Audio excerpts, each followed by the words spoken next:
100 years ago, on the 21st of April, today, out in the waters around Spivvy Point, a small clipper ship drew forward to land. Suddenly, out of the night, the fog rolled in. Woo! So we're going to be chatting about the fog. Let me add in our guests, and hopefully Emma can see us, because she couldn't see us and we were just like, Emma. And our special guest today is the lovely Grace, and she's joined us. She's done a couple of chats with us before. Hi, Josh. Hi. Hello. Right, Emma, any better? No.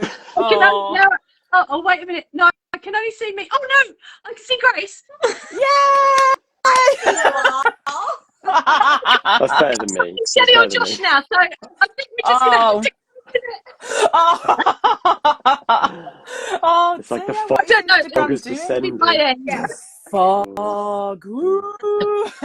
Oh yeah. Oh, well, as long as you're all right just to hear our voices, Emma. But we can see you, your That's right. beautiful face. As long as everyone can see everybody else, that's cool. Oh. And our brilliant special guest joining Josh and Emma today, and myself, is the brilliant Grace. She's joining us again. Yay! Thanks for having me back.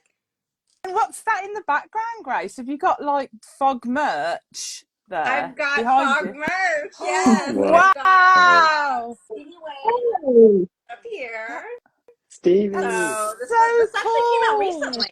So I think you can still find her like on eBay, but look at how beautiful she is. She's like, she's got like, which the pirates are gonna want back. So you should be careful. That's so cool. They got that. Yeah, mine they don't come to you, Grace. What was that? Yeah. What was that? Say again. I didn't hear. Emma. I said mine they don't come to you, the pirates. Yes, they might come for you, Grace. Oh no, I hope not. And, also, I have the Fog novelization, which is really cool. Yeah, that's so cool. That cover is amazing. Yeah. That's like the hands reaching out from beyond the grave, from inside the fog. Something's inside the fog, right? So I haven't read it yet. But I did hear that the book, it more kind of solidifies the fact that the pirates are after 6 descendants, not just 6 random. Yeah. Makes it more clear. Yeah. Oh, that's so cool, Grace. You've always got such cool stuff. Oh, I'm jealous. I'm like looking, I'm like, I need it. I need it. Yes. Oh, and I have the fog video disc. I don't know if you can see it. Oh, yeah. Cool. Oh, that's amazing. So this is why I invited Grace on, because I knew she was a huge fan of the fog. So it just had to be. It was meant to be, wasn't it? And just to let you all know, it was a pure accident that I booked the chat for the 21st of April, because I'd never seen this film before. And then when I put it up, I had a couple of people say to me like, "Oh, I love the play on the date," and I was like, "What?" That was a Shelley moment. I didn't have a clue, so I had to DM them to say, "Have I done something wrong?" Like, I thought there was something wrong, and they said, "No, that's when the fog rolls in the film, the 21st of April." So it was a happy coincidence, but I'm just going to say, I did that on purpose, but I didn't. The ghosts made us do it. Yeah, that was it. Yeah, it was just like, but yeah. And when I messaged Grace about it, she said, "I thought that's why you picked the date." You knew. Yeah, this is the day. This is the fog day. So I'm here to go. Yeah. Eddie's put, "There's no coincidences, Shelley. Cue the X-Files theme." Yeah, it's like it was meant to be. Oh dear.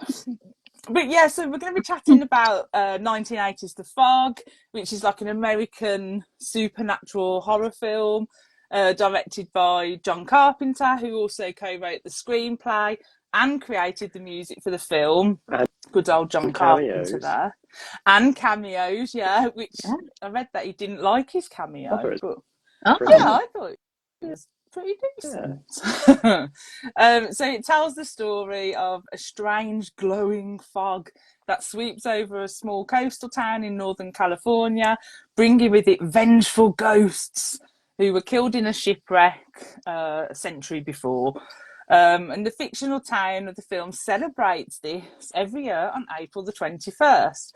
And most of the film's events take place during this celebration birthday that they're doing in the small town, which I thought was pretty. I like that when towns like honour things, so I thought that was pretty cool. So the idea of the film came about when Deborah Hill and John Carpenter were actually in England visiting Stonehenge, and they saw a fog bank sitting in the water in the distance, and Carpenter said, "What if there was something in the fog?" So then the idea came to life. And although the movie only cost I think it was like 1 million to make, they did spend a lot of funding doing advertising and promotion, including TV ads, radio ads, print ads, and the studio even installed fog machines at a cost of $350 in the lobbies of selected cinemas where the movie was showing. I think that is cool. I would love to have done that. I'd love to have experienced that just to see what it was like. So I've never seen The Fog before. So was The Fog a first time watch for you, or have you seen it before, Josh? I've seen it before. Yeah, it's one of the first DVDs I owned, I think. Oh, Like, did it come out in 2003 on DVD, something like that? So yeah, a good 20 years ago I saw it for the first time. Oh, And yeah, I love it. It's brilliant. It's got all the atmosphere. It's got the John Carpenter music, great ghosts. Yeah. Yeah. And how about you, Emma? Have you seen it before? No, this is the first time I've ever you're seen like it. me. Yeah, which is shocking because I watched a lot of horror in my youth, so I don't know how this one passed me by, but it did. It seemed to pass me by as well. I've always wanted to watch it and just never got around to it. And Grace, I'll take it you've seen it many times before. Yes, I've seen it many times before. Probably the first time many moons ago in high school. You know what, to be honest, when I first saw it as a youth, I don't think I liked it very much. I think I was kind of bored. I was like, this is slow, whatever. He's got better movies. It wasn't until later on, as a more grown-up person, I appreciated this movie so much more, and like the moodiness and a bit of a slower pace and the slow burn, as you will. So yeah, this is a favorite, and yeah, definitely not the first time. Yeah. And that's such a good point, because I think if I'd seen this when I was younger, I think I just would have disregarded it because it just wouldn't have appealed to me. But as an older adult, the atmosphere really like gets into you and things. So I think watching it older, I think I appreciated it more, if that makes sense. I just saw the shadow over Greenwich said, "Hey Grace, just chilling with the kids. Happy Fog Day." Happy Fog Day, everybody. And Sharon's put, "I first saw this on a college campus in Arizona in 1985. Oh, that's so cool. That's very cool. And I think it's GE Mod said, "Grace rules. I love Rudy." Oh, that's sweet. Thank you. And V Squared said the movie is underrated.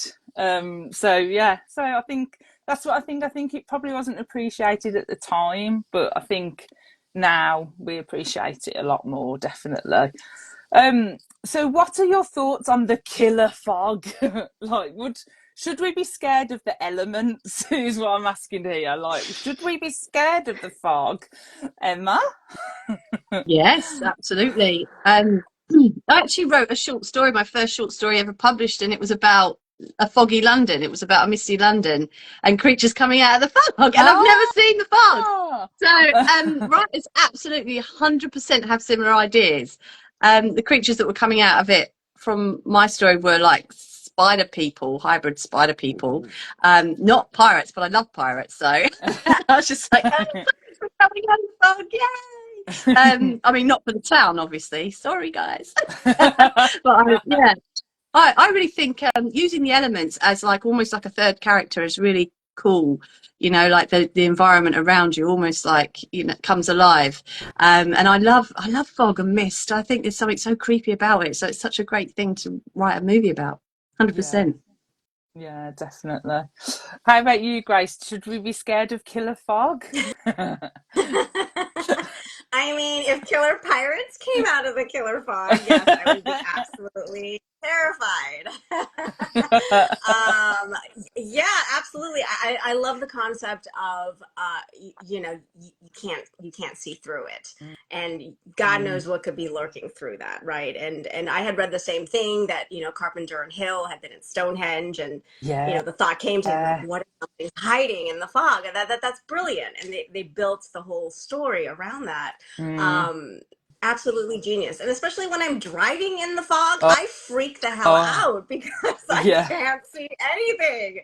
And what if like Ronald McDonald comes running at me with an axe, through the fog? I don't know. I can't see.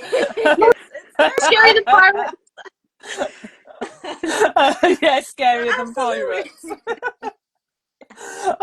Oh dear. How about you, Josh? Should we be scared of the elements of the fog? Totally. You can't get away from it. No. It just keeps coming. I think it works. It does work in this film because it does effectively build that atmosphere of dread, and that music when the fog does start to move and it seems to move with a mind of its own. That music really like plays it up big time. And I think it was really smart to show the things coming out of the fog quite early on, because then you are like, oh shit, when the fog comes in, you're gonna die. Yeah. Yeah. Yeah, but there is something spooky about actual fog. Like Grace said, when you're driving in it, there's something just like so oppressing about it, like it's all around you, and I love there is that something very moment when it goes into the generator, and it can literally get into everywhere. You can't get away from it. Yeah. It did give me a little bit of Final Destination vibes with like death creeping into things. Yeah. And I thought maybe Final Destination was a bit influenced by this film in that it can go into things and manipulate it and things like that, which I'd never, obviously because I'd never seen it, hadn't thought of that connection before. But yeah, there is something spooky about fog, I think. I definitely don't like driving in it. I do scream my way through that. Eddie Ray said the first time seeing this was watching it with my younger brother in '86 to scare him. Yes. I love that. Eddie's video said this is my first time as well. Wish I had seen it when I was a kid though. Yeah. And Sharon put, loved Jamie Lee and totally figured her friend from Halloween was in it too. Oh yeah. Annie. Kirsty's put, I just read David Owen's Alex Neptune Zombie Fighter. I love David Owen's books. Now wondering if he was influenced by this, and maybe your story, Emma, was, but Emma hadn't seen The Fog before. I hadn't seen it. Yeah. No. So that's it. That's the old one where people say that writers copy each other. They absolutely 100% don't. They would never. I don't know any writers that plagiarize other writers. I do know a lot that have similar ideas, and you see it so often. But things can work alongside each other. Like the Hunger Games can totally go alongside Battle Royale. They're two different. They're exactly the same concept. If you read both books, I read them like back to back, and I was like, "This is like Suzanne Collins copied." But she totally didn't. So I think that you could totally have the same ideas. Yeah, it's just everyone's imagination, isn't it? Warped imagination, Emma. Same things. The Shadow over Greenwich said it was Carpenter's most difficult shoot, but I think his most underrated film. Yeah, very much so. And Monk's Sheep Art, I'm sorry if I'm saying these names wrong, the real fog is spooky. I totally agree. Do not like that. And Blockbusted Video said, Grace, are you going to watch The Fog on 35mm in your living room again? No, my boyfriend has a 16mm setup, so yeah, Oh, wow. he has a 16mm French, Wow. so yes, we do watch it here. So yeah, it's a that's so 35. cool. It's huge, so I don't think that would fit in this place. But yeah, the 16mm projector is much smaller, and yes, it is Yeah. lovely to watch on. Absolutely. That's it. We're just going to hop on a plane and come over to see Grace and yes, watch everything come on the me, please. party. I'll take you to the Fog Church. The Fog Church is close by and near Pasadena here. So yeah, maybe Pirates will come if we go. B Squared said you can be in the fog before you know it. Yeah, it just descends on you. That's why I think it's so creepy. Eddie May said fog is so silent too, so it kind of creeps me out when I'm driving. Yeah, that's so true. Yeah. There was like a silence to it. Oh dear, I'm freaking myself out now. Oh dear. Yeah, that's a good point, because I always thought, I have to admit, that the novel by James Herbert, The Fog, was The Fog, but it's like totally different. So The Shadow over Greenwich said James Herbert wrote the book The Fog in 1975. I thought the film would be similar, but not even close. So I just always thought, I just thought they was all related. Oh, what's the James Herbert about? I haven't actually read that one, but what I'll do, I'll post it after I put it up, and people can have a little look. So although this was essentially a low budget independent movie, John Carpenter chose to shoot the movie in anamorphic widescreen Panavision. I think I've said that right. This decision gave the movie like a grander feel for the viewer, so it didn't seem like a low budget horror movie. So thinking of other 80s like horror from that time, do you think this was a good decision? Did it make the film look more high end, do you think, Grace? Oh, absolutely. I mean, this was shot, the DP on this film was the iconic and prolific Dean Cundey, who is responsible for Back to the Future, 1, 2, 3, Halloween, 1, 2, 3, so many others. He's been the cinematographer on Jurassic Park, I think it was, so many other John Carpenter films, the Thing, Big Trouble in Little China, Halloween, etc., etc. He's a brilliant man, and he absolutely, his cinematography is so elegant and so beautiful, and you see the scope and the beauty of Antonio Bay, you know, like no detail is spared, and I love it. It really does give a grander feel, like you said, to this movie, which was low budget, but he made it look absolutely stunning and beautiful. Yeah. So yeah, it definitely made me want to go on holiday there, albeit the fog, but you know, just have a little holiday before the fog rolls in. It only comes once every 100 years. It's fine. Yeah, it'll be fine. How about you, Josh? Did you think the way they filmed it made it feel more high budget? Absolutely. Yeah, there's so many really memorable shots, like that opening shot with the watch in focus, and then the kids also in focus right next to it in the background. The bit where Stevie is walking down those great long steps all the way down to the radio tower.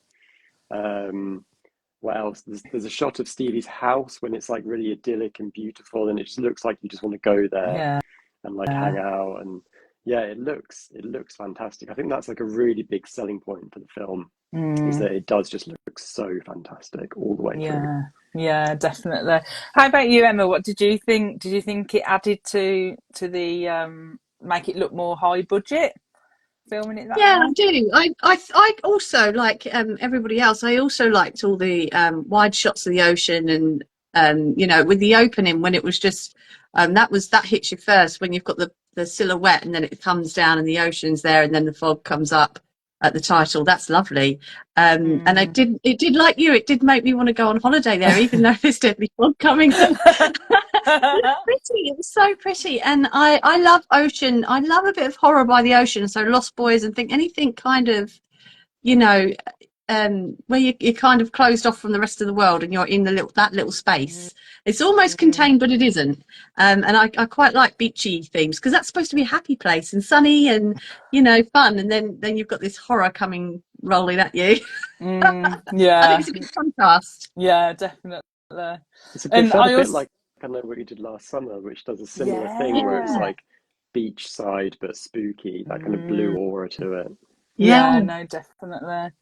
And I also like the fact of the lighthouse, because a lighthouse is meant to be like all seeing all around, isn't it? And I kind of thought it just gave it that, the way they filmed it gave it that vibe as well. I can't quite explain what I mean, but I just thought the parallel to that was quite interesting. I love those scenes when she's like looking out over the ocean.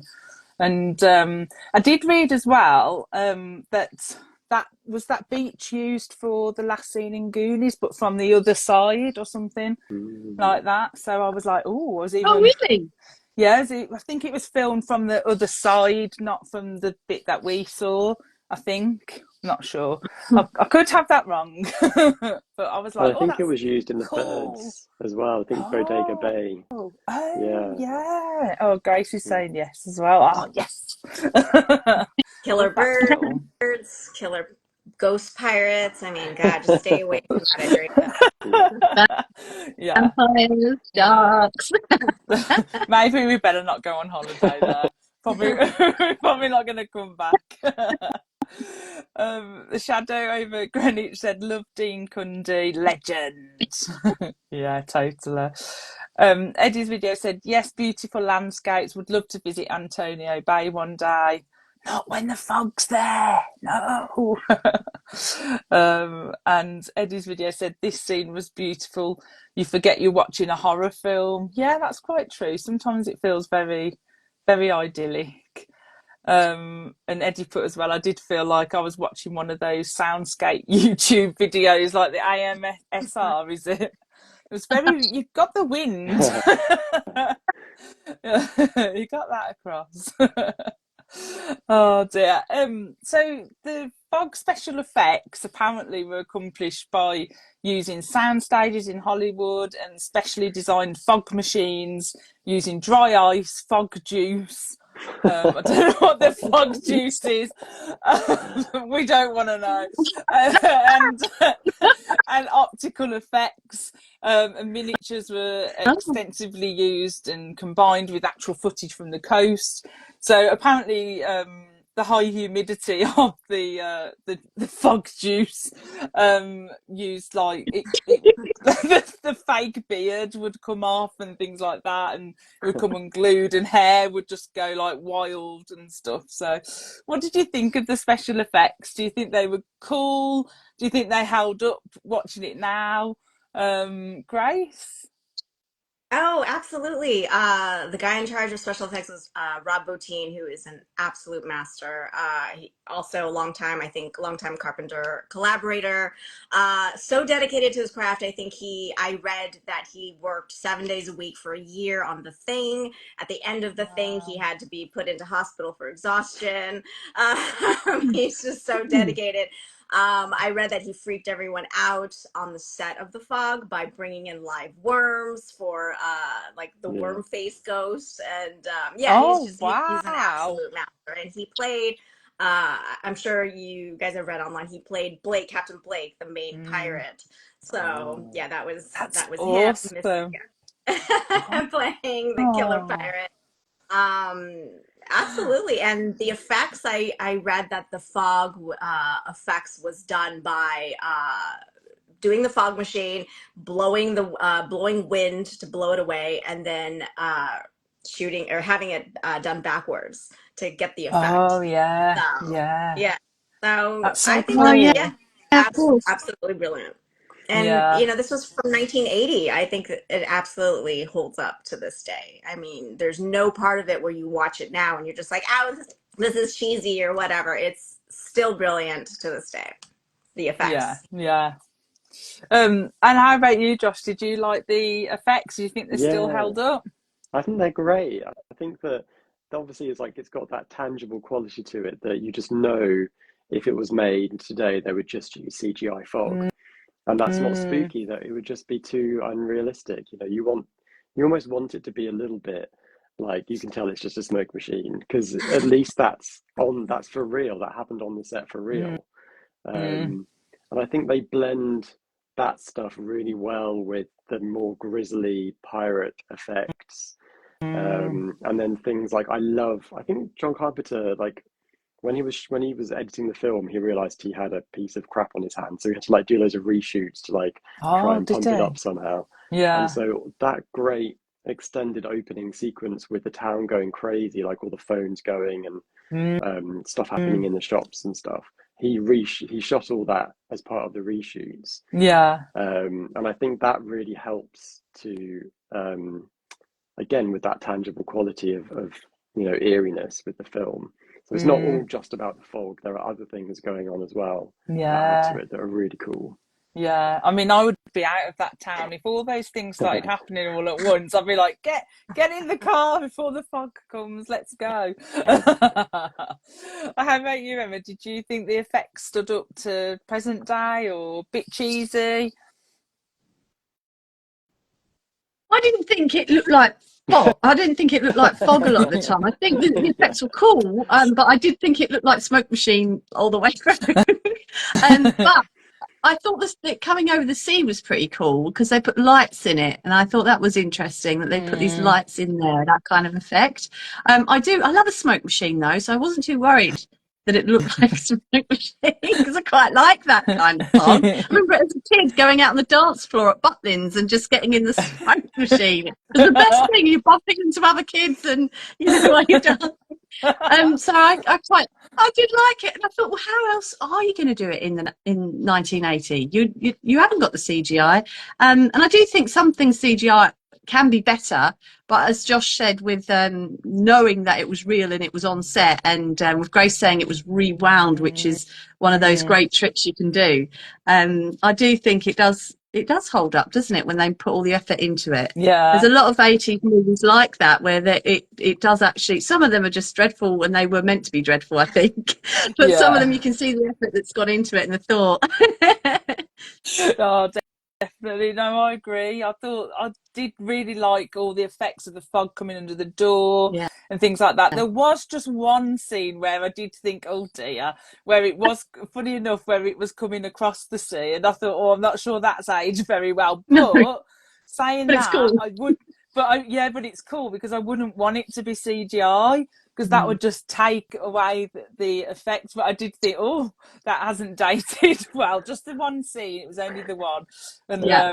yeah, but then I wouldn't change it because it's just like perfect the way it's just rolling in across. I think it's like when it's coming in, it's coming across the screen, not when you see it from the wide shot. It was just one scene where it was coming across, and I thought, oh dear. But yeah, And doesn't it perfect. feel? But practical effects like is always a win. Like the way that they do it. Like now they're too quick to put CGI Yeah. on things and make it work. But yeah, practical effects all the way. So there's a few people logging, laughing at fog juice, logging at fog, That is funny. fog juice, yeah, and. The shadow over Greenwich said they borrowed Spinal Tap smoke machine. I love that. So there was an absence of blood in the film, and it was an attempt for, a failed attempt for Carpenter to get a PG rating. I think it still received an R rating. Oh, Would you have preferred more blood and gore from the kills, or do you think it was just perfect the way it was, Josh? I think it could have done with a bit more gore. Like the kills are really cool, but you really don't see anything. Mm, And like I know that part of the reshoots that John Carpenter did involved actually doing the three sailors getting killed on the boat at the very near the oh beginning. yeah. Like you didn't see that in the original shoot. So he added those bits in, but they still weren't particularly grisly, Mm, which I guess kind of works with the idea that it's a ghost story. Like maybe you don't really need a ton of blood and gore if you're doing a ghost story. mm, But I yeah. personally I could have taken a bit more A blood. bit more. Yeah. Yeah. How about you, Emma? Did you want a bit more gore? I think just I think just yeah, I'm with Josh. I would have been okay with a bit more. I think just because it would have added a bit more colour to it. Do you know what I mean? Mm. Like a little bit of a contrast with the blood splatters would have been good with the fog, the red against the white. But no, I think actually sometimes less is more, and I don't know if you needed them in. I think it would have been more scary for them to board the boat not knowing anything at all. Like the fog had just rolled in, and then they just board the boat and don't know anything.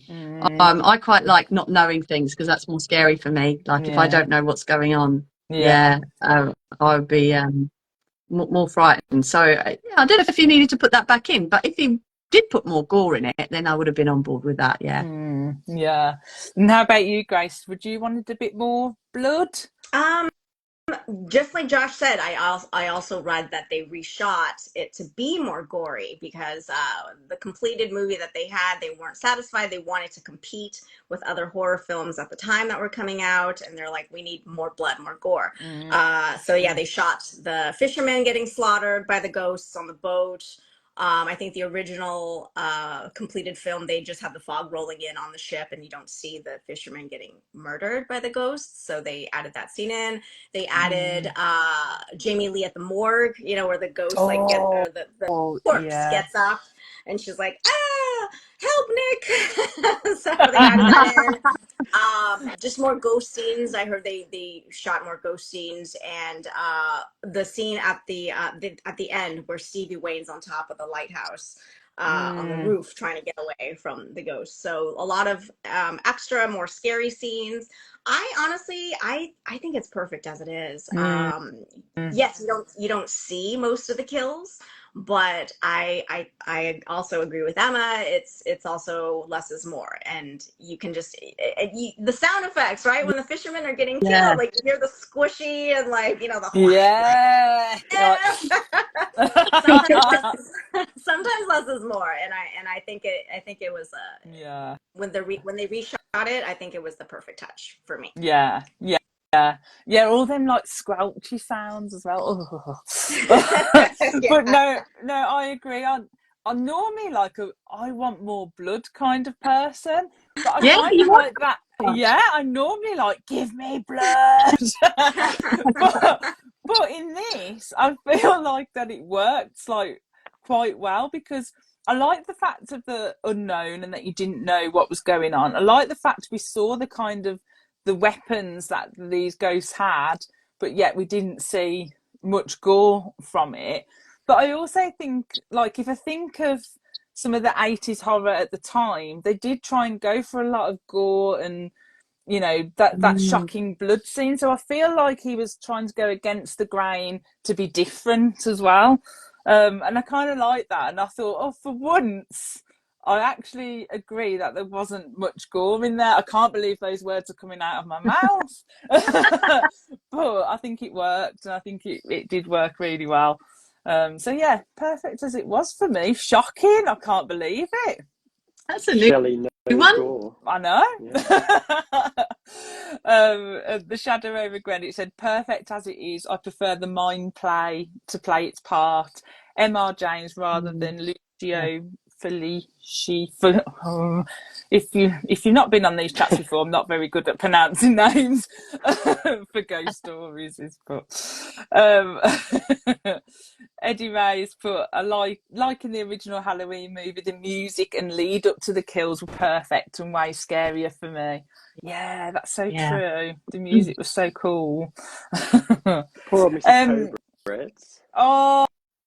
Didn't that? Oh, so sad. So sweet. She was such a sweet dear. no, she was stupid because she stood there, opened the door, and then goes like this in the fog and there's no one there, and then instead of closing the door to protect the child, she turns around and goes, go to bed. And leaves the door open. So she deserved it. I haven't seen enough horror films. Poor Mrs. Cobra. He was there when the fog rolled in the first time and just was like, oh, it's just a bit of fog. Like, oh, this has happened Oh, before. Don't worry whatever, mum, it's about it. fine. Yeah, it's fine. Oh dear. Did you have a favourite kill out of all of them, Josh? I think it's still the first one, the fisherman. I think that's Mm, really effective. yeah, Yeah, it's really yeah, good. Like because it's the first time you see the pirates emerging from the yeah, mist, and that image is so spooky. It's like they're on the boat on their own as far as they know, and then suddenly these figures just come out of the mist. It's so brilliant, and yeah. I love that you just don't really ever see any detail to their faces. You know, you glimpse a little bit Mm, of it, but they're very much kept in shadow. So yeah, yeah, that yeah. first one. Good. How about you, Grace? Do you have a favourite kill in there? Yeah, probably if hopefully no one in this chat has not seen the movie because it's a total spoiler. Obviously, the ending, Father Malone, Oh, they're just for a split second, you think, oh, he's gonna get out of this alive, maybe, right? The ghosts are gone, mm. Paul's gone, like he's safe, like he saved the day, he gave the gold back, he's gonna be okay. No. He's gonna pay. He's gonna pay for what his grandfather did. So yeah, the ghost comes back, or Blake comes back and slices his freaking head off. Yeah, So I just love for one that. second, it's just you have that feeling of maybe everything's gonna be okay, but Yeah, that's not the but case. no. Oh, that was a good ending. How about you, Emma? Did you have a favourite kill? Who was the weather guy in the That Aaron yeah, jumper? that Um, was my he was favourite. so funny. He was brilliant. Like, you know, Poor acting a tough guy. And I'm like, you're not something that's right. He walks out, doesn't he? He's gonna get him. And he Yeah, didn't, bless him. No, there was no hope for him. So I think that was my favourite, just because he was so funny with his tough guy act. yeah. Oh, that was my favourite as well. I think because I just thought, oh, bless him, he's gonna get deaded, and he's trying to be brave and be all macho, and keeping her on the phone like hold the line, and then but yeah, that was my favourite as well. I think. Eddie's video put Yeah. I really like the red eye pirates. I wanted more of that. That was creepy, and I feel they didn't take advantage of that idea as much as they should have. Oh, okay. Eddie Mays put Shelley's sweet innocent face demanding give me more blood. Yeah. Yes. That's what normally happens. I'm normally like, wasn't enough blood. Yeah. Tommy said The Fog is a great film. Yes. Yes, the shadow over Greenwich said, I'm wearing an Aaron jumper. So true. um, so apparently, the role of Father Malone was originally offered to Sir Christopher Lee, which I thought was quite interesting, but I think he wasn't available or something like that. And the actress who the actress who plays Stevie was actually married to John Carpenter, I think, at the time, and he actually wrote the role of Stevie specifically for her, which I thought was super cool. So, what did you think of the casting? Like, who was your favourite character? I think that's what we're gonna go with. Grace. Oh man, I love this question. I love seeing all the old familiar faces from all of Carpenter's films. Always, Stevie Wayne, Adrian Shelley, I'm sorry, Adrian Barbeau, so beautiful. I want her hair. Do you guys remember her hair? It's just so beautiful, and Yeah. fluffy and flowing. Yes, married to John Carpenter at the time. I think. From what I remember reading, he had divorced Deborah Hill like just a few years prior, and she had to work, with his new wife. And I think there was a little bit of friction there, according to what Jamie Lee Curtis said on set. Like, I guess Deborah Lee was really, really sad on set the whole time. But Aww. yeah, Adrienne Barbeau, just a stunner. And then right after this movie, she went on to do, I think, Escape to New York with John Carpenter the next year. Mm. Jamie Lee, it's so beautiful to see her act alongside her iconic Scream Queen mother, which was super cool. Yeah. All the other John Carpenter regulars, Nancy Loomis, who's like, yes, ma'am, to to Jamie Lee's mom. And I mean, Tom Atkins is my man, so of course Oh, he's look my at that! I didn't notice that character. T-shirt before. Although it's weird because he doesn't have a mustache in this movie. I'm so used to seeing Tom Atkins with a big, big macho mustache. So his face looks very nude. Yeah, that's so true. I couldn't figure out what was different about him, and yeah, the mustache. But I mean, always, any movie he's in, he's always going to be my favorite character. And I love that his name in the movie is Nick Castle, a loving homage to Halloween. Nick Castle played the Shape, aka Michael Myers. Yeah. His character name was Nick Castle, which was awesome. So he's my favorite character in the movie. And I hadn't noticed your T-shirt until then, but I love that. That's brilliant. How about you, Emma? Did you have a favourite character? Right, it was Stevie in the Lighthouse, right? Was that right? Yeah. Is that her name? Yeah. Who was on the radio? Stevie. Yeah, she was my favourite. I kind of wish they'd done more with Jamie Lee's character. I felt that she could have, I don't know, she was just a bit of a wet fish in this for me. I didn't feel like she was as, until the end where it really ramped up and she was being strangled by a pirate. Then we see the real Jamie Lee scream queen come out. I would have liked her to be, and when the dead person falls on her, that's quite cool. But I wanted a bit more screaming from Jamie because she does that so well when she's scared. So so I think the girl on the radio, Stevie, was probably my favourite there. She had Final Girl vibes. Yeah, definitely. How about you, Josh? Who was your favourite character? Stevie. I love Stevie. Yeah. I love the difference between her radio voice and her regular voice. Hey, you're listening to AB Radio. So sultry. What do you want? Imagine me on the radio. I do like the little voice, hey, right, and then you just hear me normally like, all right, love. Have you guys seen the movie Creepshow? Yeah. Have you guys? No, I haven't seen that. Because her voice, Josh, her voice in Creepshow is like exactly like, "What do you want? I hate you. I can't stand you." I love that. And she's actually in Creepshow. Her character is married to the actor who played Father Malone. So yeah. So her voice is just grating and irritating in that movie. But yeah, in The Fog, it's just so sultry and smooth and beautiful. But, but I agree. I love Stevie. I thought she was a great character. But I have to give kudos to Tom Atkins because he got Jamie Lee Curtis in bed very quickly. Oh my God. After picking her up on the side of the road. That's fast. So all you've got to do is get your lady or your man in your car, get someone to break the windows and then they're in your bed. Drinking beer in the car. I was like, what? Drinking a can of beer while you're driving? What do you want to say? That's a beer from him. No, stop drinking. I was like, go Tom. When Jamie Lee asks Tom Atkins, "Are you weird?" He's like, "Yes, I am weird." Yeah, I tried to like no hesitation.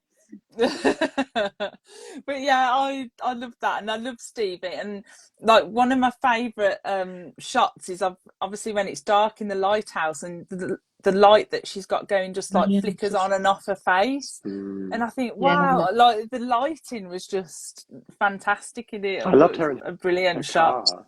Yeah, in the car with the hair back and forth and the glasses. Oh, just want her hair. They all had amazing hair. Yeah, they did. Yeah, that's why Tom got rid of the moustache. He was like, the moustache can't compete with everyone's hair.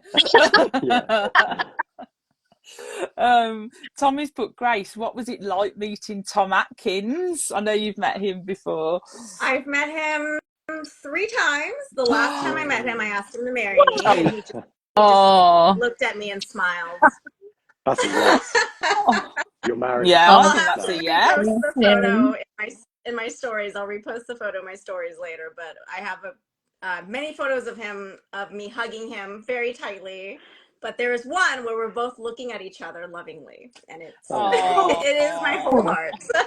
oh, I love that. He Oh, is how sweet. 88 years old, and Wow. he's still got it. Yeah, he's still a tough guy. He's great. Oh, Wasn't amazing. Oh, he I in love something that. recently though, like some like Chucky or something, or like he played? Oh, was He he? was in some horror film very recently that was like, that's Tom Atkins. Oh, I'll have to Recently. look that up after. Yeah. Mm. Oh, I don't know. I'll have to look that up after and see, or unless anyone in the comments knows.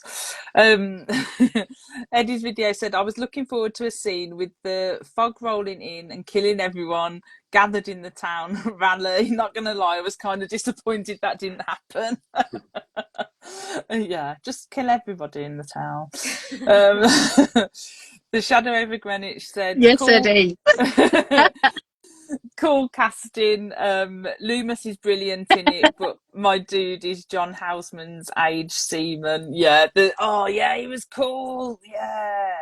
He was Was he really just cool. like hosting some kind of campfire like club? Like, what's going on there?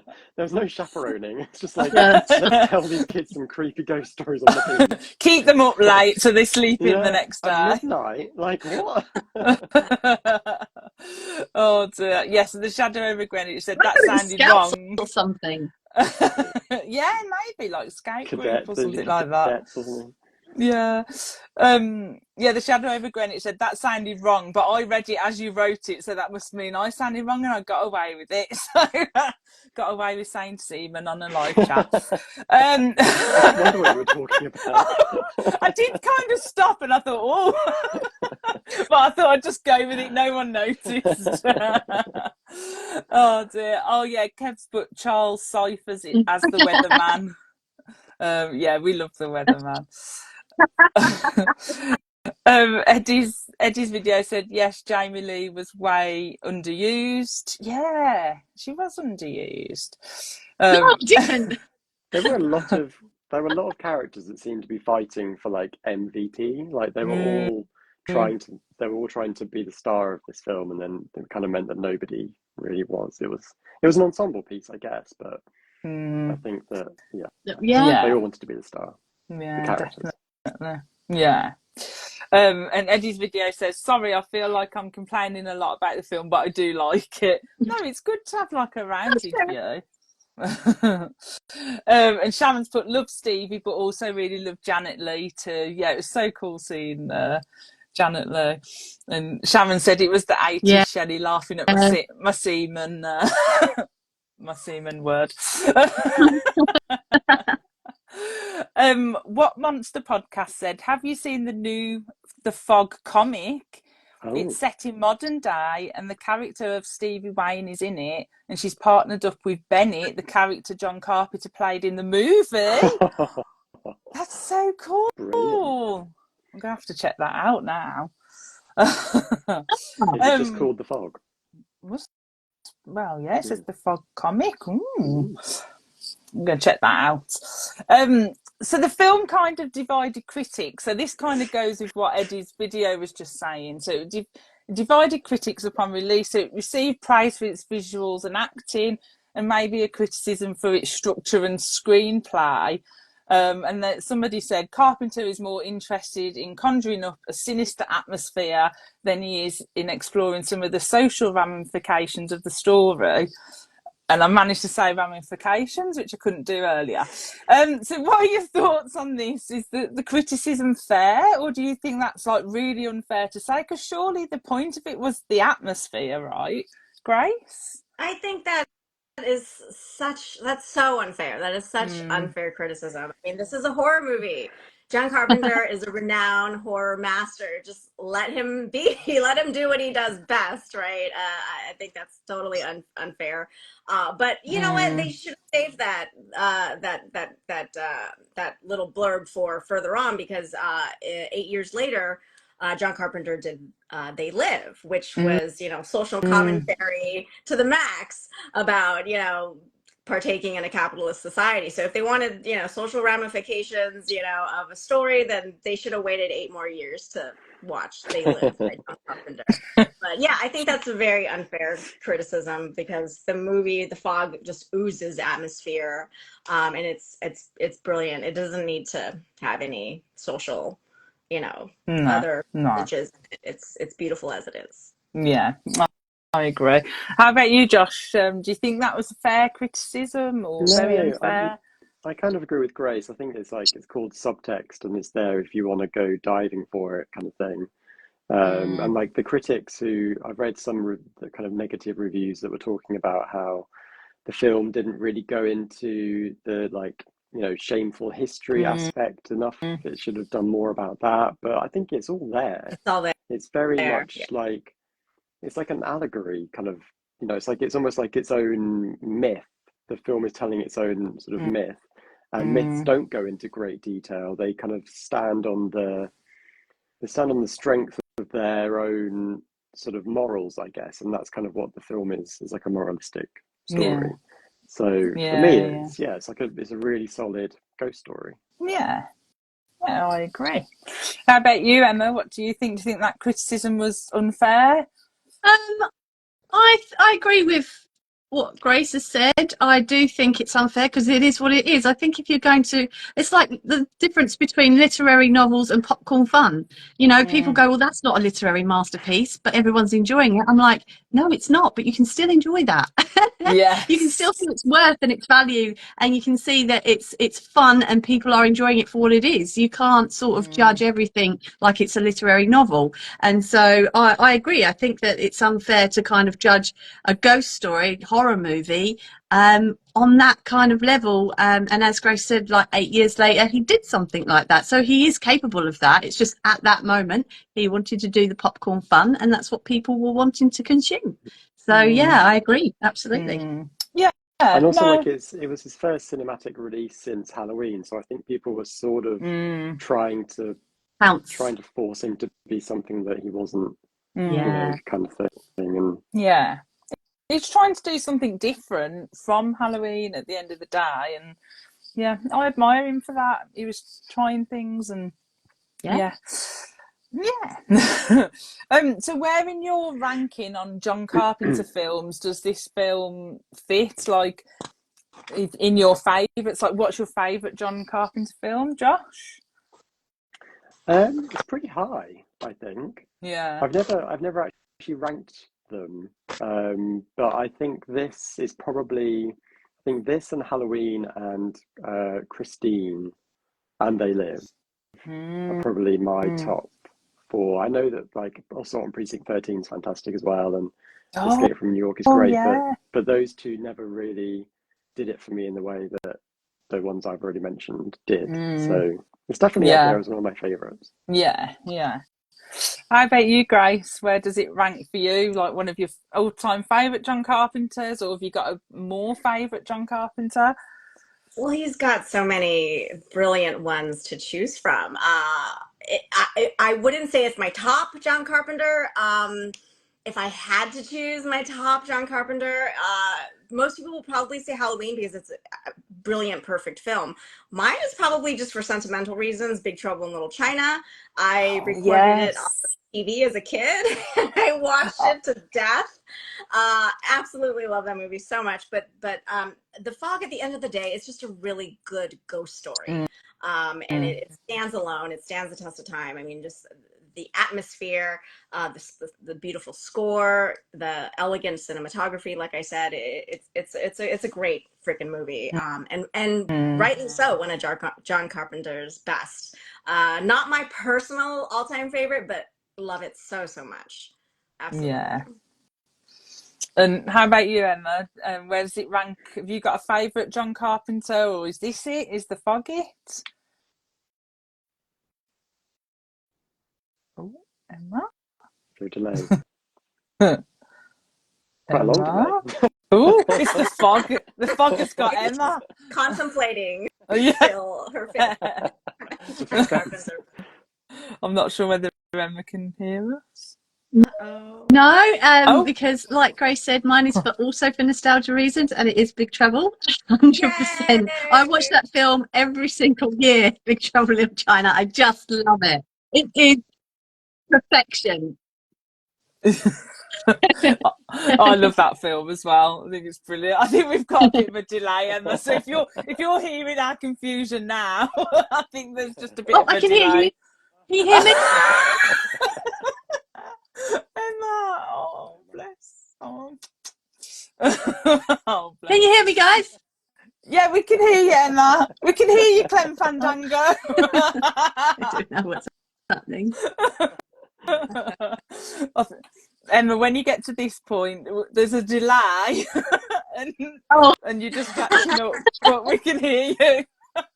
Yeah, all right, guys. Oh dear. So just a bit of a fun question. So jazz music was used for Stevie Wayne's radio station because royalties were more affordable for the jazz music than it was for like the music at the time, or rock music. So if royalties were not an issue, what should Stevie have played on the radio station, or what 80s tracks would you have liked to have heard, Josh? Emma's stuck in the past. I struggled to find, because this was like 1980, so it probably would have been more like 70s type stuff. So maybe like Shelter from the Storm would have been quite a good one to have in there. Oh, yeah. Obviously, it's like not quite the same vibe, but yeah, I couldn't. And maybe like there's a song called Storm by Fleetwood Mac that maybe would have fitted quite nicely. Yeah, Or like Frank Sinatra's A Foggy Day. Oh, would yeah. be perfect and more jazzy. So maybe that one. Yeah. Yeah. How about you, Grace? What songs would you have liked to have heard on Stevie's radio? Oh man, 1980. Well, yeah, I also did read that they chose smooth jazz just because it was cheaper than, getting rock music licensed. But I mean, 1979, 1980, I would have loved to have heard some yacht rock. Like, can you imagine some Christopher Cross, like that song "Sailing"? That would be on theme, right? Yeah. So yeah, just some smooth, mellow tunes, some like lovely yacht rock sounds of that day. Like Christopher Cross, like I said, Ambrosia, some Fleetwood Mac, maybe some Eagles. Just some early 80s, late 70s, like mellow, smooth, moody yacht rock would have been perfect, I think. Yeah, definitely. And I'll ask Emma now and see if it's caught up. But Emma, what songs would you like to have seen? I've seen a few people. Can you hear me? Yeah, we can hear you. Okay. All right. I would like to have gone further a little bit to 91 and have Crowded House, The Weather With You. Oh yeah, I like that one. I love that. Oh, there's a few people laughing about the delay. Eddie's video said that was such a live news moment. Like, Eddie May said, "On the edge of my seat, waiting for Emma to speak." Oh dear. And Eddie's video said, "Emma, you got me rolling right now." It was when we started talking again, and all of a sudden Emma went, hee.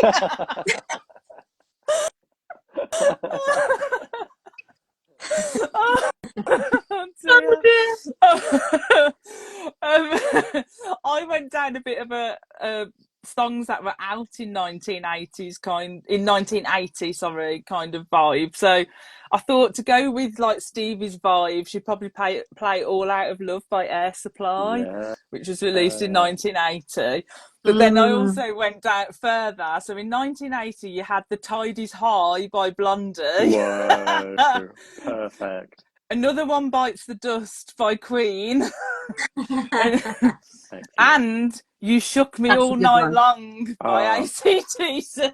And I was like, can you imagine like Another One Bites the Dust, like when they're in that church, like they're trying to. Yeah, I think that would be super cool. I think the fact that they didn't have any needle drops is kind of what has slightly made it Sort of, all right, Emma.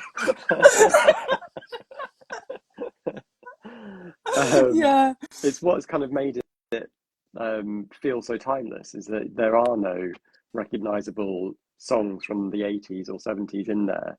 It's just like this weird use of nondescript jazz just makes it feel like it could have happened at any time. Yeah, that's so true. It doesn't put like a time stamp or anything on it. Yeah, definitely. Yeah, I like that. But we have to talk about the score as well, because I mean, we had the smooth jazz from Stevie's radio, but the score, I mean, John Carpenter's score, I think it was so effective in like ramping up the tension, right? And the anxiety and the foreboding, and you're just like, they're coming. No, it really was so effective. Yeah, it really was. And so John Carpenter as well. Like, you just automatically, you just know it's John Carpenter from just the music. It was just brilliant. I loved it. So he uses like a traditional piano for the actual. It was a bit Tubular Bells, wasn't it? Yeah. Yeah.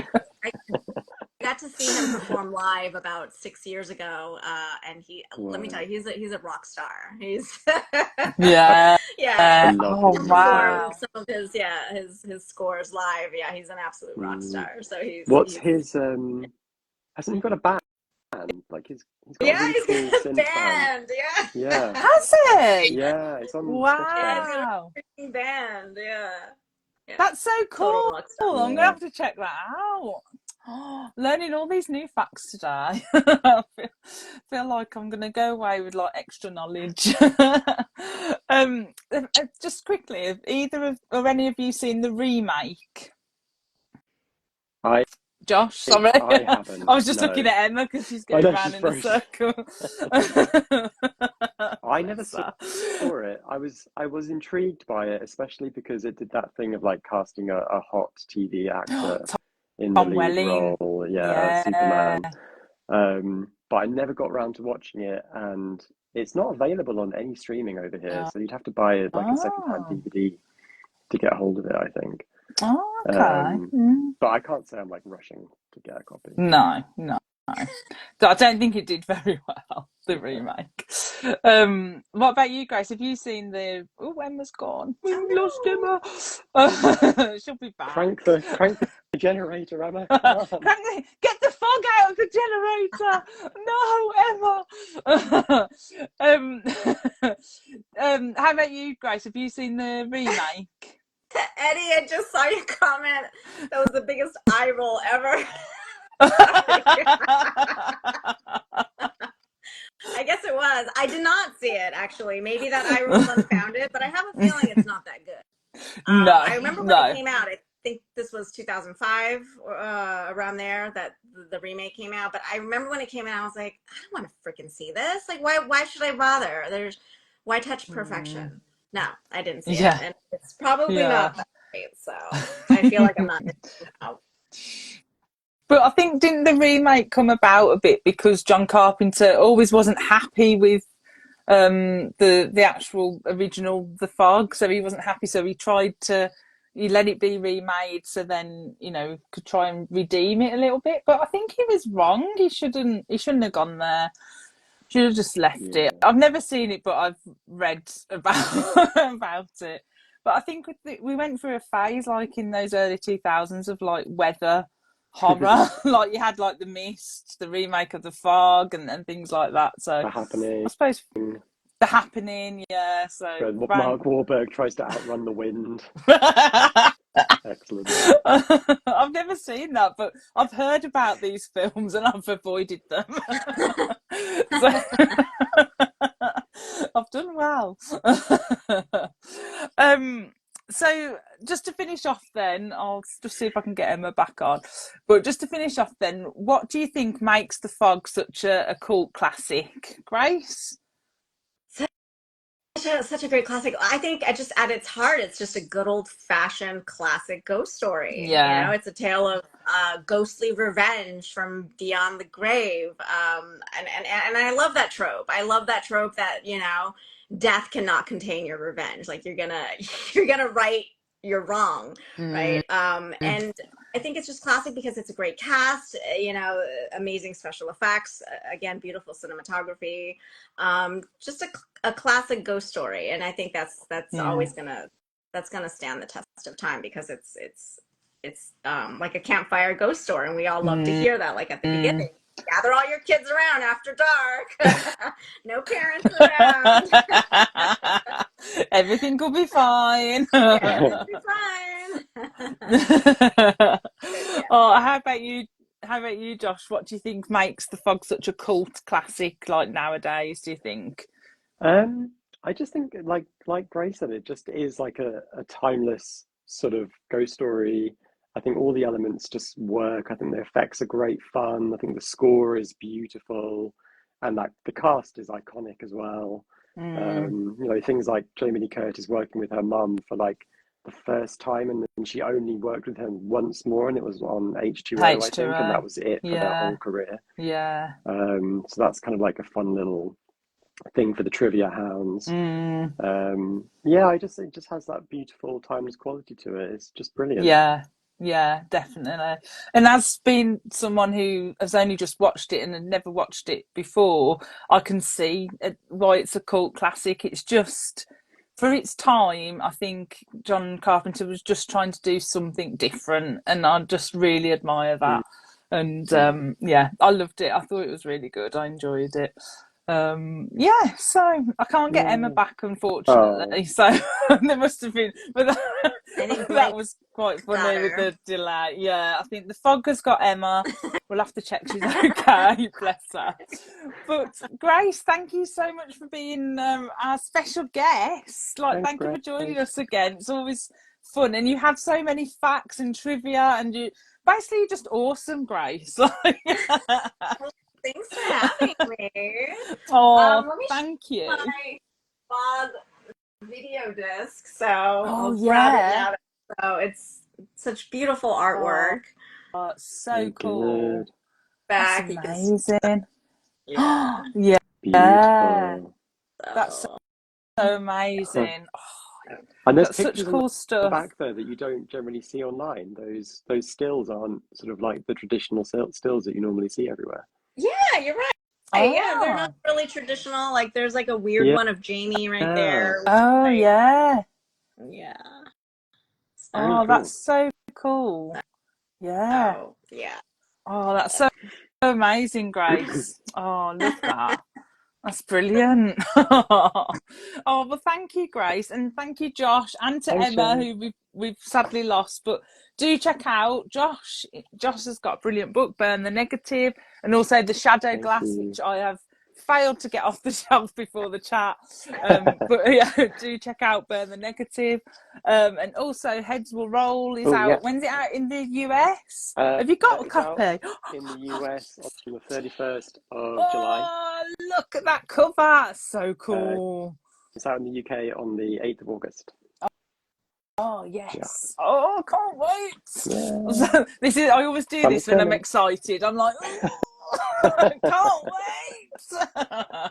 Oh dear. Eddie's just put, Grace, you have the VHS? Question mark. You know what? I don't. It's so strange. I thought I did, and I don't, and I'm very ashamed of it because I usually have every VHS, but I have the video disc. Yes. But yeah, I do need the VHS. Well, do check out Grace's fabulous page. It's brilliant, full of all 80s trivia and all 80s fantastic things. And do check out Josh's books as well. Look out for Heads Will Roll, because that cover is chef's kiss. All right then, guys, I'll let you go. Thanks ever so much, and thanks for everyone in the comments as well joining in. Such fun. I'll leave you to think about fog juice as we leave the chat. And bye. And seamen. See you later. Seamen you later. Bye.